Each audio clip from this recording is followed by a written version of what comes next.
Factorisation.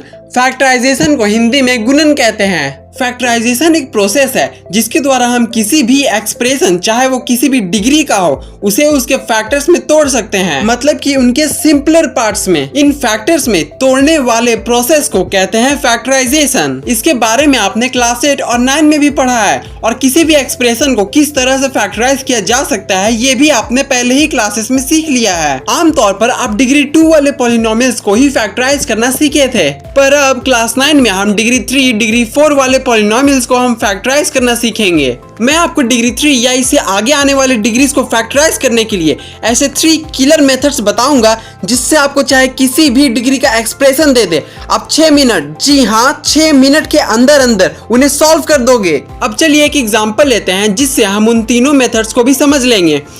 तो हमारा example कह रहा है कि फैक्टर थ्योरम का यूज करिए और x³ - 6x² + 11x - x को फैक्टराइज करिए, मतलब कि इसके फैक्टर्स में तोड़िए। तो दोस्तों यहाँ पर हमें सिर्फ एक ही पॉलिनोमियल दिया है, पर फैक्टर थ्योरम से बनाने के लिए हमें तो 2 पॉलिनोमियल्स की जरूरत होती है, जिनमें से एक लीनियर पॉलिनोमियल होता है। तो हम इस लीनियर पॉलिनोमियल को सबसे पहले निकालेंगे, और निकालने के लिए हम इसे अपने से अज्यूम करेंगे और इसे कुछ इस तरह लिखेंगे। सबसे पहले हम इस पॉलिनोमियल के लिए एक सिंबल ले लेते हैं जो कि इसे रिप्रेजेंट करेगा। उसके बाद हम x का वैल्यू अज्यूम करेंगे और वेरीफाई करेंगे कि वो वैल्यू पॉलिनोमियल का 0 है या नहीं। अब क्योंकि यहाँ पर कोई भी वैल्यू हमारे पास x का नहीं है, तो आप 1 2 3 4 या कोई भी वैल्यू प्लस या माइनस में अपने से पुट कर सकते हो। ये प्लस माइनस साइन यही बता रहा है। और हाँ, हमेशा 1 उसके बाद -1 से ही शुरू कीजिएगा ताकि आपका आंसर सही हो। अब फैक्टर थ्योरम के अकॉर्डिंग हम जानते हैं कि 2 पॉलिनोमियल को डिवाइड करने पर रिमाइंडर हमेशा 0 आता है, मतलब कि px = 0। अब आपको x का वैल्यू पुट करना है px में और देखना है कि पूरे पॉलिनोमियल का वैल्यू 0 आ रहा है या नहीं। अगर वो वैल्यू 0 आ गया, मतलब कि वो वैल्यू x0 होगा इस पॉलिनोमियल का, मतलब कि उस वैल्यू से अगर हम डिवाइड करेंगे px को तो हमारा रिमाइंडर 0 आएगा।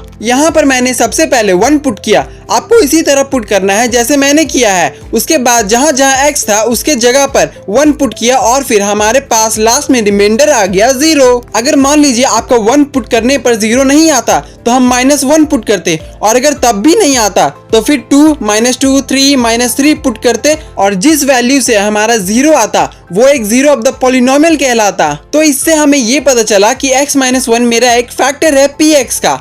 x - 1 इसलिए हुआ क्योंकि x = 1 था और हम 1 को LHS में ले जाएंगे तो हो जाएगा -1 और RHS में हो जाएगा 0। तो अब हमारे पास है 2 पॉलिनोमियल x - 1 एंड px। अभी तक हमने जो किया वो दूसरा पॉलिनोमियल निकालने के लिए था, क्योंकि हमें यहाँ पर कोई दूसरा पॉलिनोमियल नहीं दिया हुआ था। अब चलिए उन तीनों मेथड्स को समझते हैं। इन तीनों मेथड्स की अपने आप में कुछ खूबियां हैं जो कि मैं धीरे धीरे मेथड्स में ही बता दूंगा। सबसे पहले मेथड 1।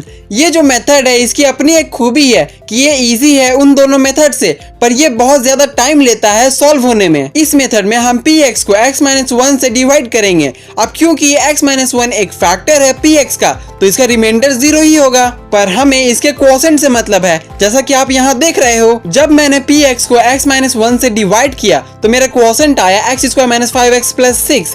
अब आपके पास एक और पॉलिनोमियल है जो कि है x² - 5x + 6। अब आपको इसी पॉलिनोमियल को फैक्टराइज करना होगा, जिसके बाद आपका सारा आंसर निकल जाएगा। तो इसे हम फैक्टराइज करेंगे मिडिल टर्म स्प्लिट मेथड से, जिसमें सबसे पहले हम लास्ट के नंबर को मल्टीप्लाई करते हैं फर्स्ट के नंबर से, जो कि मल्टीप्लाई करने पर आया 6। उसके बाद हमने 6 को 2 प्राइम नंबर्स में तोड़ दिया जो कि है -2x एंड -3x। इन्हें हमने कुछ इस तरह से स्प्लिट किया कि इन दोनों को मल्टीप्लाई करने पर 6 भी आ जाए और माइनस या प्लस करने पर हमारा -5 भी आ जाए। अब फर्दर जो हम कॉमन लेके एक साथ लिखते हैं वो हमने किया और हमारा फिर फैक्टर्स आ गया x - 2 एंड x - 3। पर हमारे पास जो x - 1 था वो भी एक फैक्टर था px का। इसका मतलब हमारे पास px के फैक्टर्स हो गए x - 1, x - 2 एंड x - 3। आपको मेथड 1 में ठीक इसी तरह से बनाना है। तो चलिए अब चलते हैं मेथड 2 में। इस मेथड की खासियत है कि ये थोड़ा सा हार्ड है मेथड 1 से, पर ये कम टाइम लेता है क्वेश्चन सॉल्व करने में। इसमें भी हम मेथड 1 की तरह ही सॉल्व करेंगे,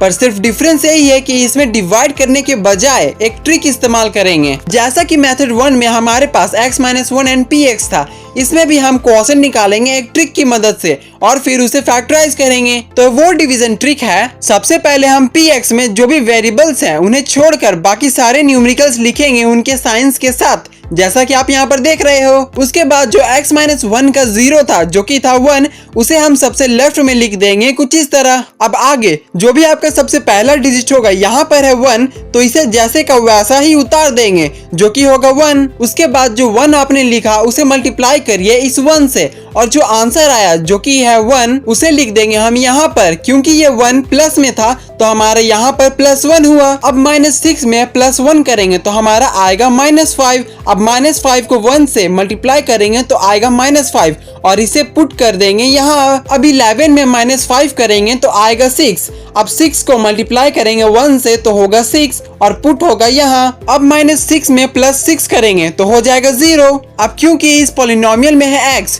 तो इन सब में लगा देंगे x। अब क्योंकि इसका डिग्री 3 है तो हम डिग्री 2 से शुरू करेंगे और यहाँ पर लिखेंगे x⁻²। उसके बाद -5x का पावर 1, डिग्री डिक्रीज होता जाएगा यहाँ से और +6x का पावर हो जाएगा 0 जो कि फर्दर हो जाएगा +6। क्योंकि x⁻0 का वैल्यू होता है 1 और इसे जब 6 से मल्टीप्लाई करेंगे तो हमारा आ जाएगा +6। तो हमारा क्वोशिएंट मिल गया x² - 5x + 6। अब फर्दर इसे हम मिडिल टर्म स्प्लिट मेथड से फैक्टराइज करेंगे तो हमारा आंसर यानी कि फैक्टर्स हो जाएंगे x-2 एंड x-3। इसमें भी आपको जो पहले फैक्टर निकला था जो कि था x-1, इसे भी यहाँ पर लिखना होगा क्योंकि x-1 भी एक फैक्टर है और फिर ये तीनों फैक्टर्स इस पॉलिनोमियल के फैक्टर्स कहलाएंगे। इस मेथड में भी बस इतना ही था। इन दोनों मेथड में आपका आंसर हमेशा सही आएगा। तो अब मेथड 3, ये मेथड बाकी दोनों मेथड्स के मुकाबले कम टाइम लेता है पर थोड़ा सा ये हार्ड है उन दोनों मेथड्स के मुकाबले। इस मेथड में हमारे पास जो 0 है x-1, इसे हम px के फैक्टर्स के फॉर्म में लिखेंगे। अभी आपको समझ में आ जाएगा कि मैं क्या बताना चाह रहा हूँ। तो हमारे पास है x-1 और px का जो डिग्री है वो है 3। तो हम x-1 को 3 बार लिखेंगे और इसे कुछ इस तरह लिखेंगे कि इन तीनों के आगे कुछ स्पेस रहे और हम कुछ नंबर्स को बाद में वहां लगाएंगे। अब यहाँ पर जैसा कि आप देख रहे हो इन तीनों x-1 के आगे कुछ स्पेस छूटा हुआ है और ये था स्टेप 1। अब स्टेप 2। अब ये पहले x-1 देखिए और px में देखिए। तो px में पहले है x³। अब आपको ये सोचना है कि इस x-1 में जो x है इसमें ऐसा क्या मल्टीप्लाई करे कि ये x³ आ जाए। तो अगर हम इस x-1 के आगे x² लगा दे तो ये x से मल्टीप्लाई होकर हो जाएगा x³। अब ये x² में कुछ चेंज नहीं होगा। अब क्योंकि x-1 होल ब्रैकेट में है तो x² -1 से भी मल्टीप्लाई होगा। तो x² -1 से मल्टीप्लाई होकर बन जाएगा -x²। अब इस x² को ऐसे ही यहाँ पर रहने देते हैं। अब px में x³ के बाद है -6x²। तो अब इस -x² में हम ऐसा क्या करें कि ये -6x² बने, मतलब कि -x² में ऐसा क्या प्लस या माइनस करे कि हमारा -6x² हो जाए। तो अगर आप इस -x² के आगे -5x² लगाएं तो ये -6x² हो जाएगा। इसका मतलब कि इस x-1 के आगे 5x² लगेगा, पर यहाँ पर -5x² से स्क्वायर हटा देंगे और सिर्फ -5x यहाँ पर लिखेंगे क्योंकि जब हम -5x को इस x-1 के x से मल्टीप्लाई करेंगे -5x²। अब -5x इस x-1 के -1 से भी मल्टीप्लाई होगा तो -5x -1 से मल्टीप्लाई होकर बनाएगा +5x। तो इसे भी लिख देते हैं यहाँ पर। अब px में -x² के आगे है +11x। तो अब इस 5x में ऐसा क्या करे कि ये +11x बना दे। तो अगर हम यहाँ पर +6x कर दे तो ये +11x बन जाएगा, पर यहाँ पर हम +6x में x को हटा देंगे और सिर्फ +6x लगाएंगे इस x-1 के आगे क्योंकि जब +6x से मल्टीप्लाई होगा तब बनेगा +6x। तो बस यहाँ पर आपको इतना ही करना था और ये था हमारा स्टेप 2। अब चलते हैं स्टेप 3 की ओर। स्टेप 3 में हम यहाँ पर करेंगे कि यहाँ पे जितने भी x-1 है उसे यहाँ पर एक कॉमन के तौर पर आगे लिख देंगे और उसके बाद ये जो 3 बच गए इन तीनों को भी हम एक साथ लिख देंगे इनके साइंस के अकॉर्डिंग पे। तो इन तीनों को इनके साइंस के अकॉर्डिंग एक एक साथ ब्रैकेट में लिख देंगे बिल्कुल इस तरह, और ये दोनों मल्टीप्लाई में होंगे। अब क्योंकि ये तीनों एक क्वाड्रेटिक पॉलिनोमियल बन चुके हैं तो इसे मिडिल टर्म स्प्लिट मेथड से फैक्टराइज कर देंगे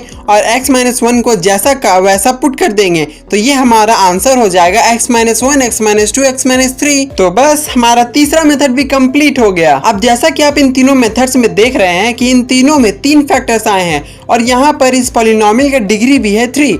मतलब कि हम ये कह सकते हैं कि नंबर ऑफ फैक्टर्स जो निकलेंगे पॉलिनोमियल के वो उस पॉलिनोमियल के डिग्री पर डिपेंड करेंगे। जितने नंबर ऑफ डिग्रीज होंगे उतने नंबर ऑफ फैक्टर्स भी निकलेंगे। जैसा कि यहाँ डिग्री 3 है तो नंबर ऑफ फैक्टर्स आए 3, अगर डिग्री 4 मतलब कि नंबर ऑफ फैक्टर्स 4। तो बस इस वीडियो में बस इतना ही।